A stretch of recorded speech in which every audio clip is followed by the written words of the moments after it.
Today on the Operators Podcast, I spoke to Darian about what it's like to be working in business development in the space of healthcare. A lot of interesting insights on this episode, so I hope you enjoy.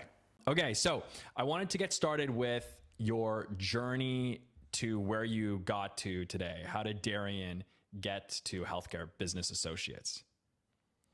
So my story started almost 10 years ago now. I started in academic research and I was at the University of Texas at Arlington and I studied cardiovascular physiology and mechanics in an academic setting. So this was all grant funded research, investigator initiated, very scientific, wet lab bench work. So we studied all sorts of things. We studied reactive hyperemia. We studied cardiac dysfunction, cardiac steatosis. We helped validate new devices for measuring blood oxygen saturation and published about a dozen papers from there. So that was all. What I enjoyed about that was I was very integrated into protocol design, data management, writing, seeing the patients, it was a good time. I wanted to try to move into a industry facing role, so a sponsor initiated clinical trials. And so I packed up my car and I moved to North Carolina in January of 2020. And my goal was to be in the research triangle, which is Raleigh, Durham, and Chapel Hill in North Carolina, and get a job, hopefully at Duke or somewhere else, and run their studies, run their clinical research department. And we all know what happened in 2020. So Yeah. I got laid off from every job that I was getting. And then I was a nanny for a while, Really? for several months, because everyone went remote. So the jobs that I was getting were at home because everybody was at home. I was the last person hired, so I was the first one to be let go. And it sucked and it was terrible, but I kept applying for jobs and I kept wanting to get a job and I expanded my radius. And then I got a job in Virginia where I was their clinical research manager and I ran their entire research department. I started out as a coordinator, I moved up, and when I finally got into leadership there, I tell people that this was what I would consider my first business development role because they had been in business for about 3 years before I got put in charge, and they had made around 350,000 in gross revenue for those previous years, each of those previous years. And then I put them on target for a little over 1 million. By the time I got put in charge, I made that within the first quarter, the 300,000. And so, and that How was did you just get through. this position though? I feel like you sort of, done the speedy version, but like, how did you get your foot in the door from being like a nanny during COVID? Well, I mean, my resume reflected all of my Well, scientific yeah, you got some research, impressive stuff. right? Yeah. Yeah. So, I mean, I was heading up RO1 grants from the NIH and AHA, right? So I was supporting scientific research, investigator initiated studies. So it was a lateral move to clinical trials, right? To sponsor initiated. And I'll be honest with you, to some extent, not everybody is cut out for sales and business development. Hmm. So if I can't sell myself, then I couldn't possibly sell your product. True. So True. an interview is just selling your experience and your ambition and your capabilities, right? So, I mean, that could be, you could even use that as the first demonstration that I can sell and I can't close, right? Yeah. But yeah, I've been described as a dog on a bone more than once in my life. And so, I mean, it was just hundreds of job applications every day during COVID trying to get something. And I got an interview in Virginia. I drove 2 hours to go interview. I got my first speeding ticket of my life, which was devastating. And I've never got another one since. But yeah, it was great. I interviewed and I made sure that they were done laying off people for COVID. And I said, if I move up here and relocate, are you done laying people off? Because I've been laid off like 4 times. And they were like, Mm. yep, we're done with layoffs. We're ready to they have COVID policies and masks and all that, but they were ready to go. So I did. And I stayed there and I learned everything that I could and I worked hard and I wanted to be there. And I was determined to blow it out of the water. I needed this job and this is the career that I wanted. So I put everything into it. Um, After a few years there, I moved to another site and I was there for a little bit and then I had to move back to Texas. So my dad got sick, so I moved back and so I had to leave that job, which was not the plan, but it happened. And then I started doing business development in DFW and it's just been going ever since. And I realized that I really liked it. People ask me if I have a business degree. The answer is no. I have 2 degrees in exercise physiology. So I can do the mean math on a back squat, but I can't, I don't know anything about business.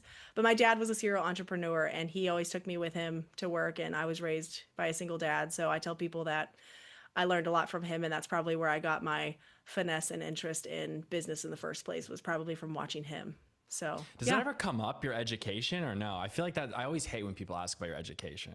Like, I think it's just so like slimy. It's something about like, oh, where did you go to school? It's like, Oh, they asked me to send them my CV. yeah. They, as if I'm applying for a job to be a service provider. But yeah, they ask me about my degree. They want to know. I mean, I'm like, go look up my papers, I guess. What do you want me to do? Send you my transcript too? But you know, it is what it is, and I'm happy to do it because I'm not hiding anything. But I find it. I mean, people do business with people, so and most things are teachable. So unless I was applying to be like a software developer or wildly analytical, that's one thing. But knowing how to run and grow and scale your business, I mean, the reason I'm here talking to you because I know how to run and grow and scale a business. Yeah.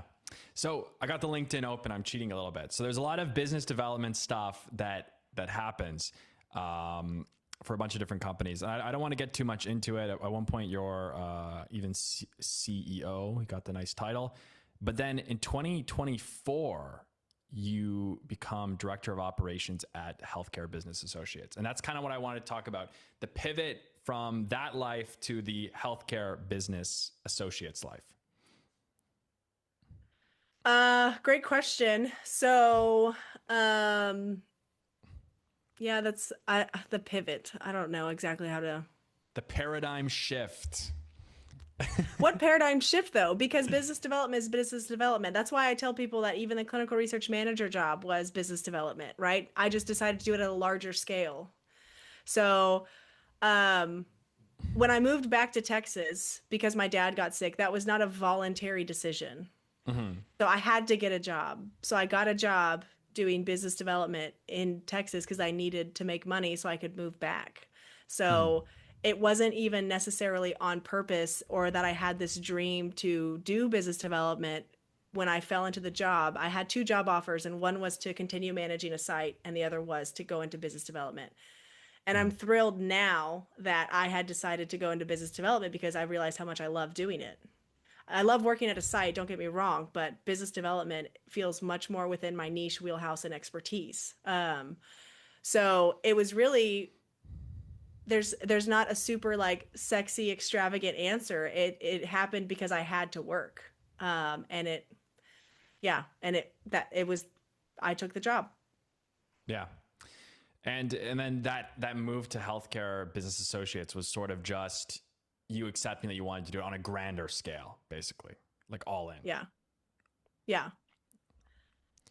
And that's been 2 years and 3 months. So the next question then is, what do you do at Healthcare Business Associates currently? I feel like everybody asks me this question, and I find it tells me that I'm obviously not marketing myself well enough if people have to keep asking me what I do, because I feel like it's all I talk about. But it is a nebulous kind of job description. So fractional business development is anything that you would expect from in-house business development, but it is on a fractional contracted basis. So if you've ever heard of a fractional CFO or a fractional CEO, it is exactly that, but it's a chief business officer. So I tell people that my opinion for what business development is anything that touches contracts, revenue, or partnerships. And so I support each business, whether or not it's a healthcare or clinical research business, with growing and scaling, generating revenue through sales, contracts, partnerships, patients, marketing, anything to that nature, right? So it's again, it's creating a revenue generating infrastructure for the business. Sometimes it's finding the right staff. Sometimes we have to put a lot of work into finding the right person that's going to come into your business and add a certain asset, right? If you want to open up a new location, if you want to start doing a new therapeutic area, if you need a new manager, a rater, a coordinator, an office manager, someone that's going to change the infrastructure. Sometimes it's going in and finding out what's already not working, right? Like you realize that you start holding people accountable. You don't have KPIs. I've worked with businesses that have been around for 25 years and they don't even have like core values and KPIs that they use to track their staff. And Yeah. they wonder why everything's hiccuping. They wonder why people aren't meeting deliverables. And my polite response is that they don't have anything to keep them accountable. There's no one responsible for anything. So there's a tailored approach to our work because we have to figure out what works in your business and what's not working and then move from there. Scale up and then turn up the volume on what works, turn off what's not working, get rid of it. Yeah. Do you ever have tension though with that? Like when you come in and you start like, let's do this, let's do this, let's do this. And maybe people don't want things to change. They don't want KPIs because they like to, chillax. They don't want to do anything. Right. All the time. All the time. I mean, of course, people are often resistant to change, but I mean, you could argue that the first step would be creating buy-in, right? And that means leadership and staff. So everyone has to be on board or this machine isn't going to run. This machine is what pays us, right? This machine. How do you get people on board though? Well, you have to create joint objectives. So whether or not you want to have to be tracked by KPIs, would you like to get a raise in 12 months? Would you like to start getting quarterly bonuses? Yeah. Well, if you want that, you have to have revenue. If we need revenue, we need the needle to move. If the needle needs to move, we have to know where the needle is and where it's going. And you also, I don't want to paint the picture that I walk into a clinic and then crack the whip. That's not my job. That's not what I do, right? Because at the end of the day, the machine runs because all of its parts work together. So it's about working together and creating that cohesion, right? So telling them, this is the reason why we're doing this. I'm not trying to micromanage you. I'm not trying to rob your autonomy or ruin your day. But if this business is going to get to become 5, 10, 15, $50 million, it has to move. The other thing that is often really difficult for business owners and even staff to swallow at some points is that what gets you to one number is not going to get you to the next. So what got you to 500,000 or $1 million is not going to be what gets you to 10 million or 15 million.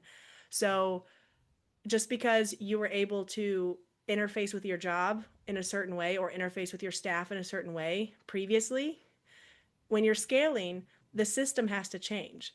And so painting that picture is also part of what creates the buy-in with the staff. Because if they understand that this is also that way everybody can eat so the company can grow, and you are part of my team that's going to grow with me. You're helping me build this, and it's got to change. It's got to move, right?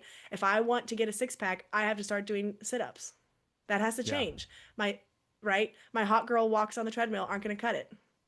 It has to change. But that doesn't mean that my hot girl walks in and get me here. They're just not going to get me to be a bodybuilder. I have to change. And we don't have to assign good or bad to it. But we have to accept that it exists. Right? So that's part of the buy-in process that you create with the team and with leadership to help them understand that you can't just shove more into the machine and expect it to spit out a scaled number. The machine has to grow. The machine has to be rebuilt. Right?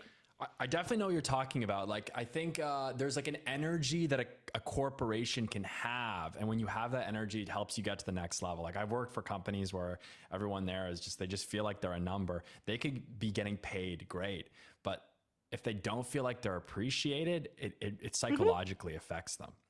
Whereas you're in a startup and maybe even like you have like a little bit of equity and the CEO is like pumping everyone up. Like we're going to change the world. We're going to make the world a better place. And everyone is so on board with the idea. I've seen both sides. So I know 100% know what you're talking about. And you touched on a couple things that I thought were interesting. So you talked about revenue. Obviously, revenue is money. So let's say you're entering into a clinic or a healthcare environment. How do you increase revenue? Broad question. Yeah, so understanding where the money comes from is what helps make more of it, right? So for a medical practice, their money comes from insurance billing. Mm-hmm. So there's a couple different ways to manage that, but one is new patient visits. So we do support physicians with community outreach, digital marketing, and social media management, and then referral pathways if they are a specialist, because sometimes insurance requires your PCP to refer you out to be able to go schedule with your dermatologist, neurologist, anything else, right? Yeah. So part of it is that. Some of it is just the physician is so busy. It's not that, again, what we do really isn't rocket science. And I say that not to discount what our company does, but some of it just boils down to the fact that the physician is busy and doesn't have time to go massage relationships Mm. because you want to be integrated with your community. You want to have a brand that speaks to the needs of the patients and doesn't say, accepting new patients because it gives the perception that you're not busy enough, right? You want to have a team that's responsive and knows how to handle those incoming inquiries, right? So maybe you've got a crusty front desk person that needs to cheer up a little bit, And needs right? to go. That could very well be the case. Um, Maybe you need to bring on a new provider to have the opportunity to see 30 more patients a day. And then also, what are your current relationships with referring physicians, with your PCP network that's near you? That do they even know you exist? Because again, people do business with people. It's nice for them to they want to have a relationship with you. They need to have a relationship with you. So, honestly, a lot of my work is relationship management. I do Mm. also maintain a network of highly qualified and vetted vendors. So another way to make more money is just to increase your collections on what's already being billed out.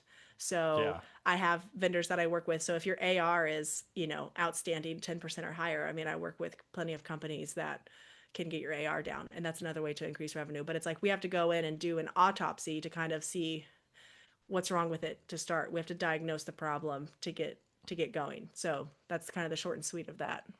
I know that you mentioned to me that, like when we were doing the preliminary discussion for this call, that you actually will go out and find like primary care providers and actually Mm-hmm. sort of build those relationships to get the referrals if it is like a specialty clinic.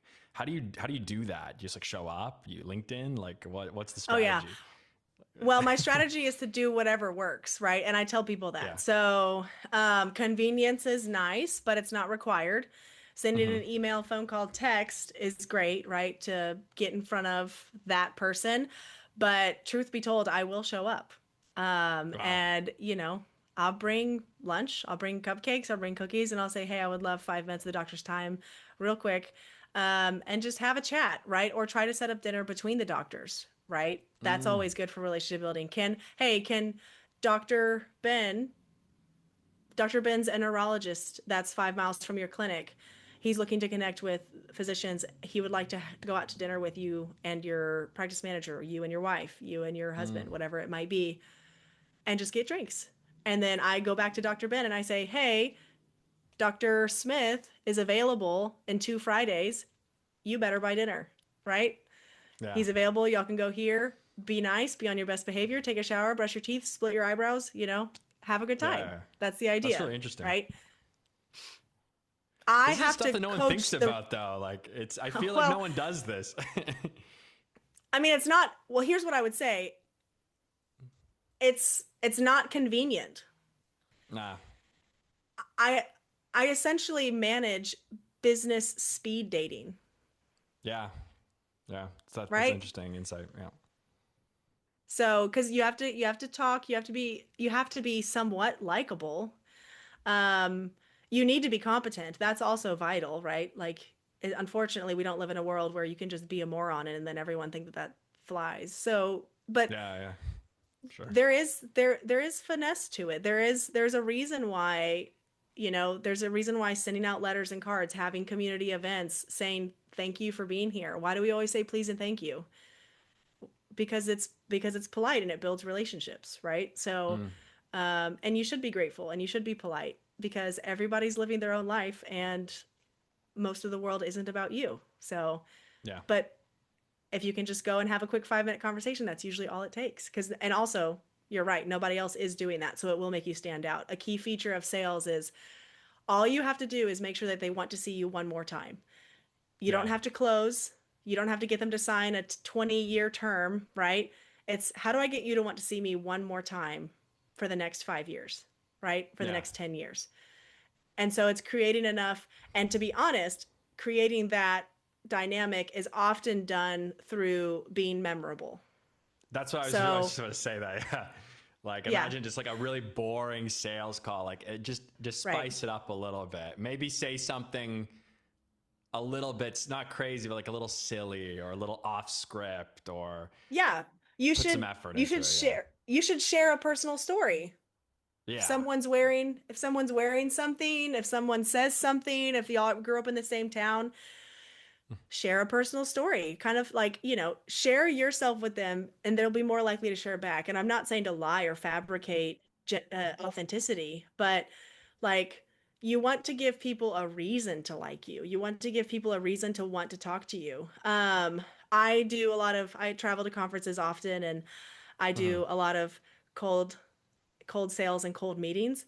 And Hmm. you can imagine at conferences, nobody wants to talk to salespeople because they're all trying to set up meetings. You're getting blasted by You're not a emails. salesperson. You're a development representative. Right. But that only works so far as people understand that. So what I started doing at conferences is if you've seen the little resin ducks that you can buy, like they're itty bitty, you can buy like 100 of them for like $12 on Okay. Amazon. I walk around conferences with a handful of these in my pocket and I change them between conferences so they have a different theme. Yeah. So if you walk up to somebody, if I were to walk up to you at a conference and I would say, "Hey, hi, I'm Darian. Can I have 5 minutes of your time?" The answer is probably no. Because you're like, I don't want it. Whatever she's trying to sell me, I don't want it. People don't like it. Feels too aggressive. That you feel invaded. Okay. Yeah. So in sales, you don't ask no questions. You ask yes questions, right? And you keep Hmm. playing the yes game. So what I do is I walk around and if I saw your name tag and I was like, "Oh, I need to talk to Ben," I would offer this to you. Like a 99% duck. of people will turn, yep. 99% of people turn their hand over to receive it. And then I place it in their hand and they go, "What is that?"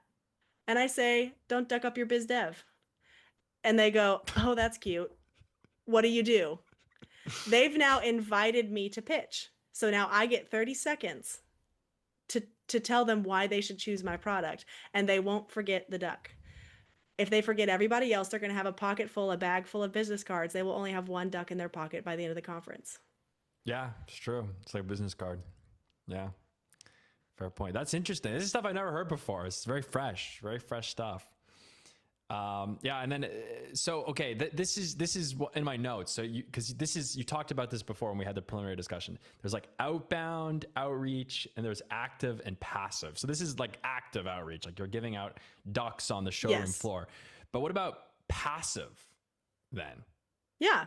So these are people that have already been ducked, right? So these are people Yes. that if I needed to call them or have a chat with them, I can text them on their phone. I can send them a quick email. They remember me. They know who I am now, and we have a relationship, right?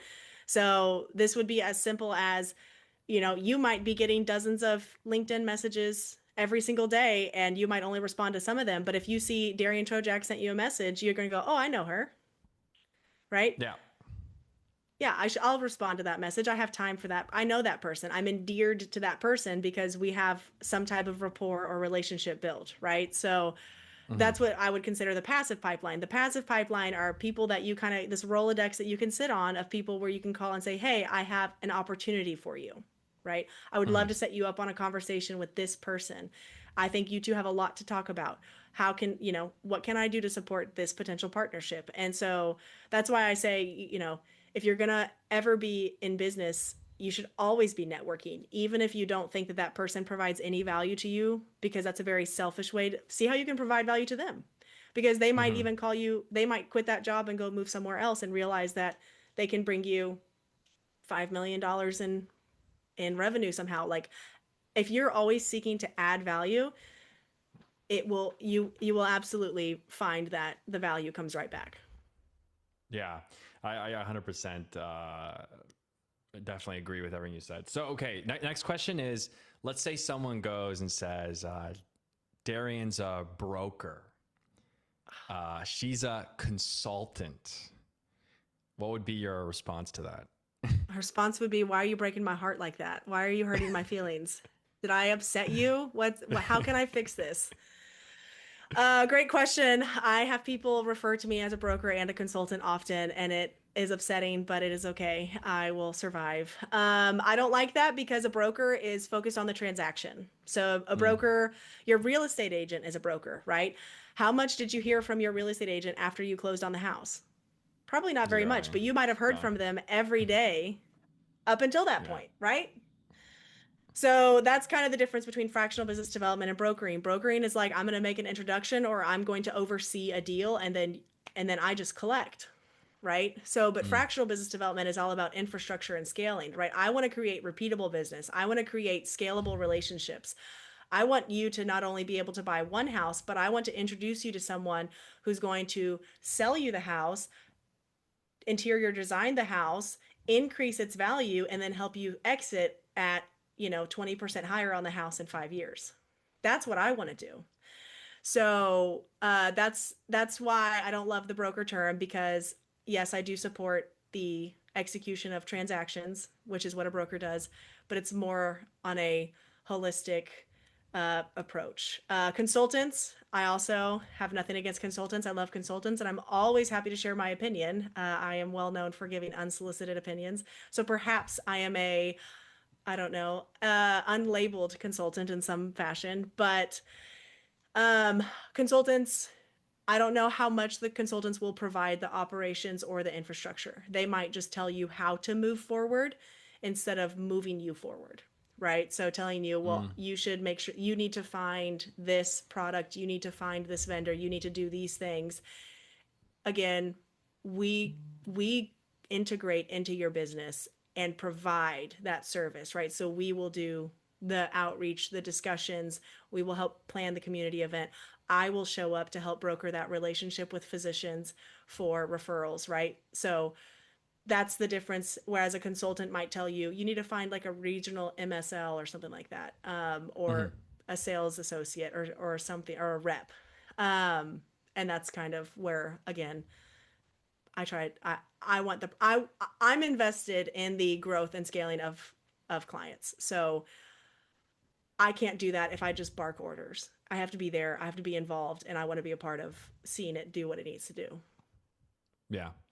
So, and then in that context, I know that another thing you said, I've heard you say, is that these relationships are almost like dating in a way. I thought you could elaborate more on Uh, that. well, I tell people all the time, everyone's in sales. You just may not know it. Everyone's in Yeah, yeah. sales. A job interview is a sale. Going on a date is a sale. Um, you know, uh, trying to just make friends at knitting class is a sale. You're selling yourself, you're selling your experience, you're selling your likability, you're selling your charm, you're selling, it's all a sale. Um, and so, you know, I always joke that, you know, when I have girlfriends that are trying to go out and date, and I'm like, well, you don't have to get him to marry you tomorrow. You just have to get him to keep wanting to see you for the next 50 years, right? You just want Yeah. him to want to see you one more time for the next 50 years. And eventually he'll realize he doesn't want to not see you, right? That's how that works. But like, you're thinking too far. You just have to think about the next step. And so often this relationship building, customer outreach, sales, it's very similar in the sense that a successful sales call, a successful sales engagement or partnership exploratory call is that the other person had a great experience.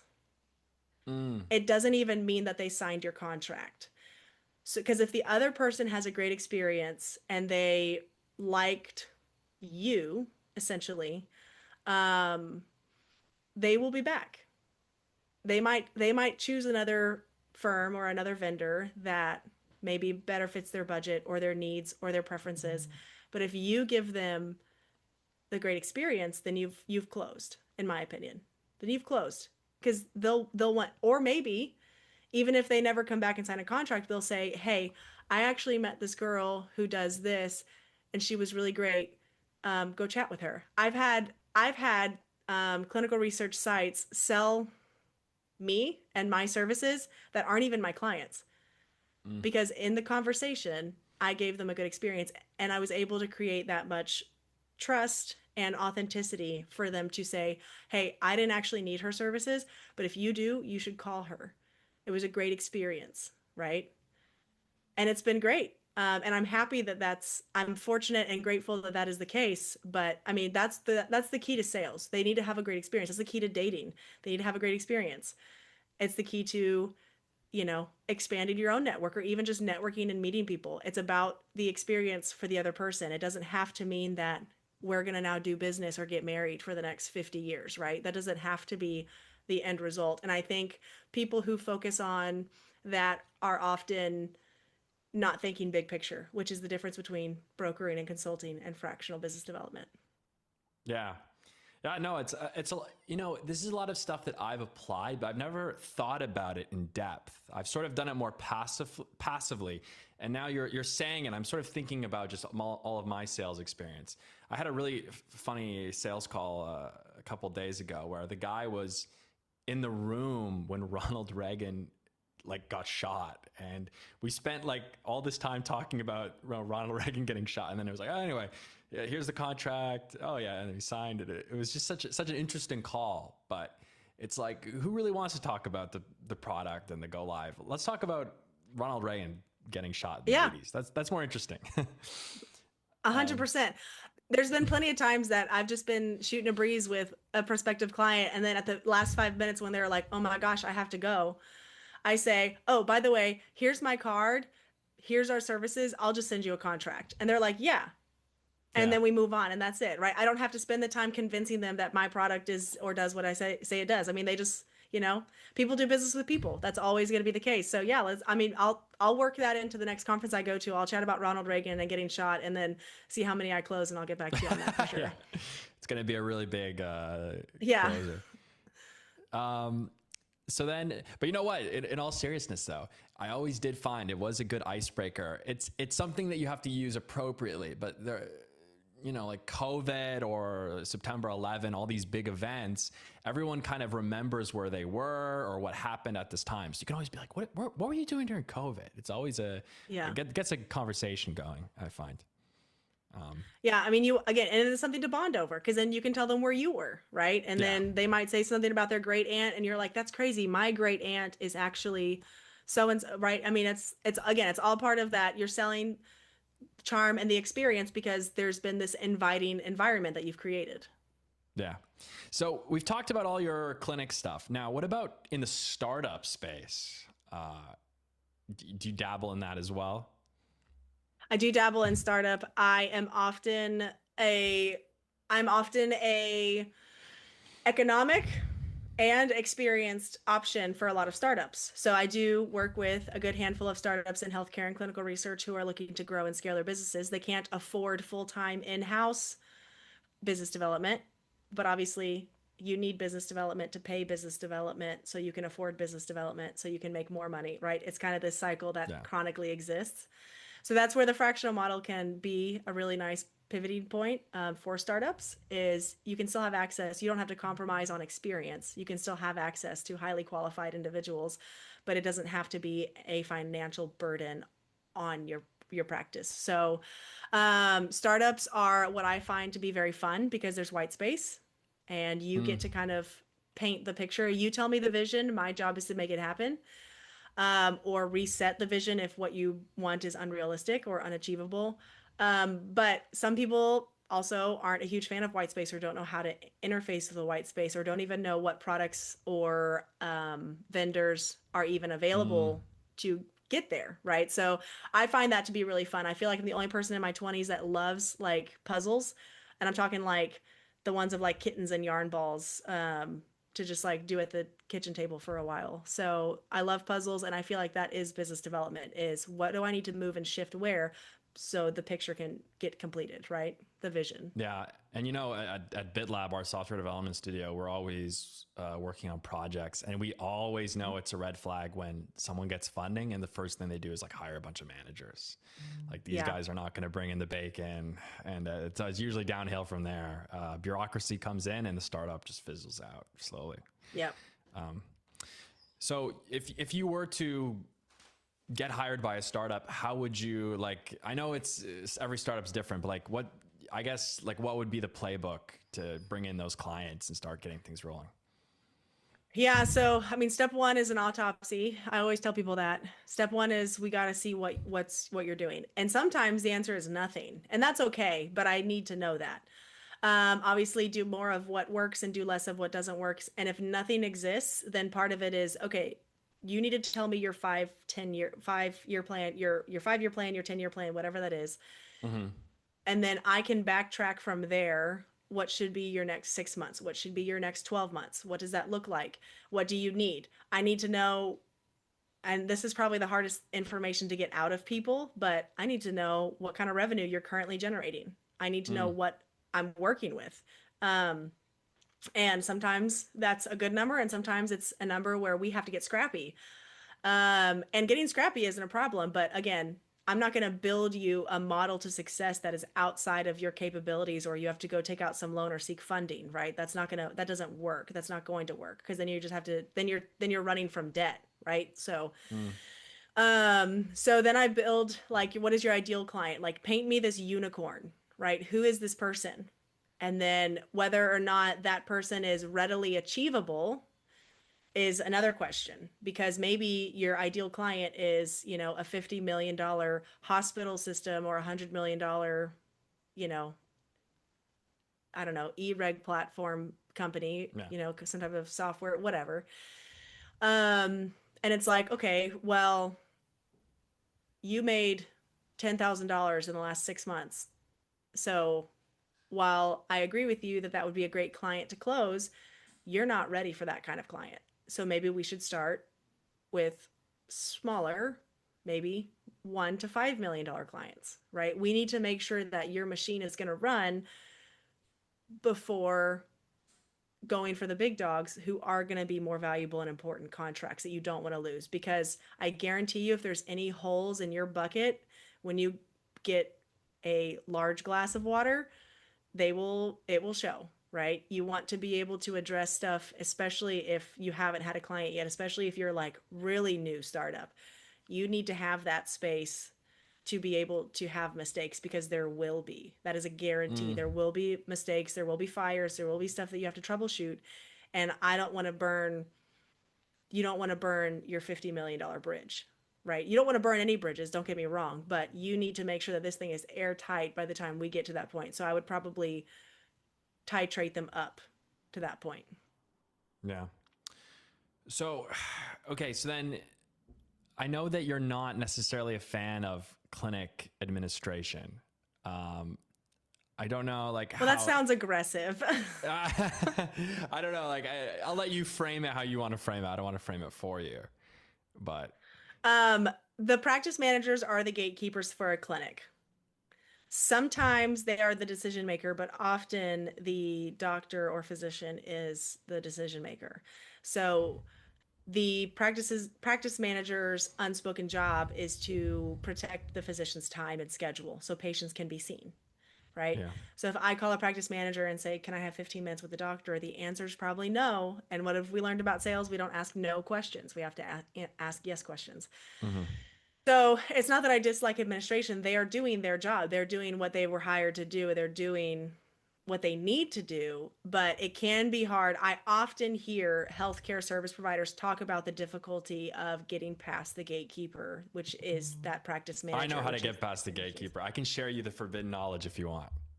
Yeah, tell me everything. So if you go on most clinical websites, you can find their patient portal. And on a lot of websites, the patient portal will include the EHR name. So when you call into the clinic, you need to name drop the EHR. Like, hey, this is actually with regarding to like Athena or ModMed. I need to speak to your office manager. That's how I get through. Yeah. I mean, that's a great idea. But then once you're at the practice, I mean, are you targeting the practice manager or are you targeting the physician? It's tough. I mean, as you know, it could vary. Like, there's doctors that really just turn their brain off, and their office manager just runs everything. And then there's like Mhm. clinics where the office manager really is just like a title. They don't do anything. It really depends. You never know. You never know. Yeah, I'm usually trying to get past the office manager though. I can get to the office manager. I'm usually trying to get past them. I'm trying to get to the doctor, right? Yeah, no, it's So true. getting to the practice manager and dropping the EHR isn't always going to get me to the doctor. So, um, yeah, that's what I mean. What we do is, I mean, I end up searching for direct contact information, right? Mm, Direct emails, direct cell phone numbers, sending a quick text. Hey, I want to chat to you about XYZ. Do you have 15 minutes? I can chat after 5, right? Talk to them after they get off work when they're on the way to the car, right? Something like that. yeah, So, because they're the decision maker. What you don't want to do is piss off the administrator. So if you go to the administrator and then they tell you no, and then you try to go around them, that can happen. You can get bottlenecked there. But again, what you want to do is always create buy-in and figure out how to quickly and seamlessly communicate your value add up front. I yeah, can help you do X. Do you have 15 minutes? yeah. And then my other recommendation is always fewest number of clicks, right? Fewest number of brain cells used. So give them a time. I can call you at 5. I can call you at 5:30. I can call you at 6 o'clock your time. Yeah. Text me when you're out, right?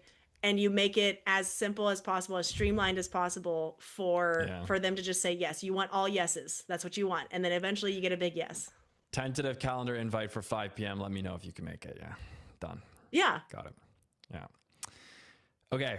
We've spoken about the clinic side, we've spoken about the startup side, how you find clients, partnerships, tons of stuff. But I want to kind of talk about your personal relationships. Like you've got, where did all your industry connections come from mostly? The ducks walking up, The just going docs? and chatting. Yeah, the ducks. I mean, I think to do really well in business development and to be in any capacity successful in networking, you have to just be willing to do really uncomfortable stuff. You have to be willing to just walk up to somebody and say, "Hi, I wanted to meet you." Right? Mm, When I go to conferences, I mean, you're there with 4,000 people that, at least half of them could probably be helpful to you in some way that you could also be helpful to them. There's no way you're going to make it through 2,000 people. I often walk around conferences and I'm reading name tags and I know names of people or companies that I want to talk to. And sometimes it's y'all are passing each other and you just got to stick out your hand and say, "I'm so sorry. I really want to talk to you. Do you have 15 minutes at hmm any point today?" Right? Sometimes it's the duck, right? So, but it's really uncomfortable. That's really socially, I don't know what to call it. It's outside. It's sort of socially abnormal, right? Most people aren't. Comfort zone. Yeah. Outside Yeah, of the comfort eh, zone. Yeah. yeah. And in all honesty, that's how the ducks happened anyway. Because I was like, oh, I feel so uncomfortable. Like I feel like I'm imposing on their day, right? Like they might be going to the bathroom, Mm. and I'm like, oh, please let me talk to you for 5 minutes, right? And then it's like, I don't want to, right? How do you get yourself in the mental frame before like a conference? Like, do you have like any exercises you do or anything, or no? Not particularly. The Ducks is a really great icebreaker for me. The Ducks has been a good segue into a cold conversation. So, Yeah. I mean, I always tell myself that there's got to be an ROI here, right? Like if I traveled halfway across the country to have a conversation and I don't talk to anybody because I'm scared, then I probably shouldn't have gone in the first place, you know? Yeah. Yeah. So, Of course. at some point, you just got to, big girls got to do big things. And that doesn't mean you have to like it all the time, but Yeah. I yeah. understand. Um, you have an active pipeline and then you also have a passive pipeline. What's the difference between those two things? So the passive pipeline is anything that comes across my desk, right? A pharmaceutical company might contact me and ask me for sites for a selection, Hmm. for a study. That's my passive pipeline. It just comes across my desk. That's what we deal with. Your active pipeline is kind of what's tailored or targeted for you. Well, you want to work with this company. You want to talk to this person. You want this person's phone number or email. You want to have dinner with them. And so that's what I Mm, call the active pipeline because it takes more active, targeted effort outside of kind of that. If it comes in, you have access to it, and the active is really built for you. mm. And then I know, I don't know if much you want to talk about it, but I know you do have like pharmaceutical connections as well. Yeah, I mean, I do work with a handful of pharmaceutical companies, probably more than a handful. I work with a lot of pharmaceutical companies during Okay. their site selection process as well. Yeah. And how do you get pharmaceutical connections? You know, big Um, pharma. Like, what's the secret yeah, sauce big there? pharma. The secret sauce is the secret sauce for everything. There is no secret. I think that's one of the most interesting, I don't know, what do I want to call it, fantasies about business development is that, I mean, how do you make friends with anybody? How do you do business with anybody? Right? I mean, you can't give up. That's part of it. You can't give up and you can't be too pushy. So you should be bold and shameless. You shouldn't be annoying. Those are key differences. But you shouldn't feel, I mean, if why can't you just get on LinkedIn and message someone at Pfizer if you want to? Like as Ben Yeah. Harlton, why can't you do that? Do it. Why not? Yeah. You can be bold and shameless, but again, you don't want to be annoying. You don't show up at their door. Don't write them letters. Don't be crazy. But why not? When you're at a conference and you read them and you see the name tags, you see a company that you want to work for. Hey, I'm so sorry. I have been trying to chat with someone from your team for 6 months, for however long. Do you have a quick 5 minutes, or could you help me? Could you tell me the person I'm supposed to find? It may not be them. Yeah. Always ask questions. You have to quickly and articulately communicate your value into the conversation. Because again, people are going to immediately dismiss you. You will always, if you can't handle rejection, don't do sales and business development. You will get rejected most Yeah. of the time. I But you knew have to some keep guys who going. wanted to be in sales and the rejection stung and it doesn't work. Yeah. You have to be able to take it. Yeah. Every Um, single no is one more no closer to that yes. And that yes is going to be worth it. So that's what you have to and tell yourself. by the way, you mentioned LinkedIn. You haven't spoken about LinkedIn at all. Like, what is your LinkedIn approach? Like, do you have a LinkedIn strategy or you just go for it? I mean, maybe both. Both can be true. I mean, I try to. I want the content that I produce on LinkedIn to be valuable, right?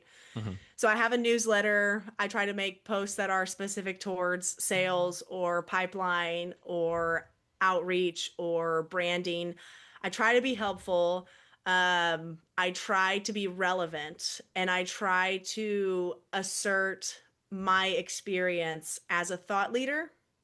Hmm. Um, I know that I don't know everything, um, but I tell myself that if I can do something to add 1% of value to somebody else, even if it's just writing a LinkedIn post, right?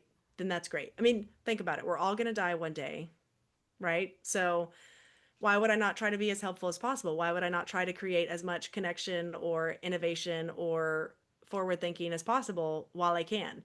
So my LinkedIn strategy really isn't, I just try to share as much information as I have. I've been really fortunate to have a lot of people invest a lot of knowledge into me. So I try Hmm. to always give away knowledge for free, right? So information and knowledge, you know, you never know what someone will do with an idea or with an encouragement or with something that you share with them. And it might be something awesome, right? Like they might go do something amazing and that would be Yeah. awesome. That would be great. This podcast, I mean, it's given me so much education and knowledge just chatting with people on this show and just chatting with people in general. Um, Yeah. so, I mean, what does the next couple of years look like for Darian?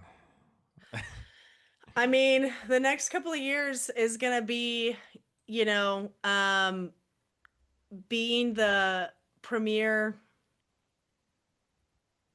preferred luxury business development go to. I want to be that service provider that if someone says, I need more business development, I need sales, I need pipeline, they say, have you met Darian? You know, she's probably giving out ducks somewhere, right? Like I want, Yeah. that's the next couple of years is doing that, right? I tell people, you know, if I probably wouldn't be very good at business development if I wasn't building my own, right? So, Yeah. always trying to grow and scale and move HBA forward is valuable, and I want to be helpful. I want to meet sites and startups that don't know where to start or where to begin, and I want to chat with them. I want to talk to people who maybe have never done sales before and they want to get into sales. I want to do what I can. I'm part of a really great group called Entrepreneurs Organization, and uh, we all get together. We're all business owners. We all get together and have a good chat and talk about struggles and help each other. And I find that to be really rewarding. You know, again, knowledge is free, right? I don't, sometimes they don't know where to start for sales. Sometimes they have a really good product and skill, but they don't know how to get more clients, right? I just eat that up. I'm like foaming at the mouth for that, right? Like, tell me, I want to help you. Like, I'll help build it out. Let's talk about your current pipeline. Let's talk about how to build a pipeline. So, yeah, that's the next few years and probably many years after that. And then who knows? I got one final question for this podcast that I usually ask to doctors. And you can, by the way, I'll let you steal this one as well. I call it the Hollywood moment. I always ask a doctor, do you have a Hollywood moment? Because doctors are doctors, right? So maybe a doctor was like on a plane. It's like, I need a doctor. And they like save someone's life. I've asked this to tons of doctors, and it's always interesting what they have to say. You know, there was one doctor who I asked this to, and he went to prison for some fraud, and he was in prison, and a guy broke his leg, dislocated his leg, and he's like, my leg, and he's like, stop, I'm a doctor, and he like relocated his leg in the prison. It's crazy. Do you have a Hollywood moment in your career? Like, is there ever something that happened to you or you did something that was like so amazing, or maybe you networked with someone and it was like something from like a Hollywood movie? I don't know. Maybe part of that is my perspective on, my experiences are less exceptional than maybe they are. The Darian Trojacek movie comes out. Like what's going to be like in the trailer? Like what are like the highlights of it? The highlights. Oh man, I don't know what the highlights are. The highlights would probably be my 100 animals that I have in this house that I have to like feed and take care of every day. That's probably the highlight reel for me. But I don't know if I have like an exceptional Hollywood moment. I mean, I've certainly had lots of people. I've certainly been in lots of situations where when people talk about business development, they find their way to me, right? Like, because nobody's on a plane where there's an emergency and they say, does anybody here do business development? Right? Yeah. Like nobody, the plane's not crashing. Yeah. No one's like, I need sales right now. Like no one ever does that. So I've never had this like super like incredible showy moment of like business development. I mean, I've certainly had people walk up to me at conferences. Maybe you saved a company though. Hey, like, that person saved a life and you saved a company from crashing and burning, Maybe. I would like to think that that's the case. I would like to think that we've added plenty of value. I mean, I've certainly had people approach me and say, my friend told me I need to meet you, right? So-and-so told me I need to talk to you because they're struggling with revenue or partnerships or even just want some like quick 5-minute advice of what do I need to do to get the next deal for my company, right? So that maybe feels similar or at least adjacent to I dislocated my leg in prison and I need a doctor. Maybe that's my prison story is that I hope that the information that I put out is helpful. And if people need help, I hope that they feel warm enough to ask because the answer is yes. I try to always say yes when I can. So I don't know, maybe that's my Hollywood moment, but maybe I also just haven't debuted yet. Maybe we'll have to have a second podcast to go over my actual Hollywood moment. Sure, the Hollywood moment podcast. Well, thank you, Darren. Is there anything else worth mentioning, you think? No, I don't think so. I think it's been great and I appreciate your time and I've enjoyed the chat. Yes, thank you.